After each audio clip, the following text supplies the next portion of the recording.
ଦେଇକି ଯାଆନ୍ତୁ। ସମସ୍ତ ଦର୍ଶକ ଦର୍ଶିକା ମାନଙ୍କୁ ଅନୁରୋଧ କରାଯାଉଛି।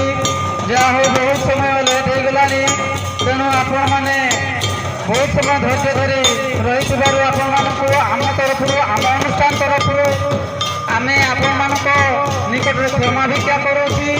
ତେଣୁ ବହୁତ ସମୟ ପରେ ନାଚ ପରିଦର୍ଶନ କରୁଥିବାରୁ ଆପଣମାନେ ନାଚକୁ ଉପଭୋଗ କରି ଚାଲିଯାଆନ୍ତୁ। ଆଉ ବହୁତ ସମୟ ସେଥିପାଇଁ ଫାର୍ଷ୍ଟ ପ୍ରାଇଜ୍ ପାଇଥିବା ପ୍ରତିଯୋଗୀ ମଧ୍ୟ ଏଠାରେ ଉପସ୍ଥିତ ହୋଇଛନ୍ତି।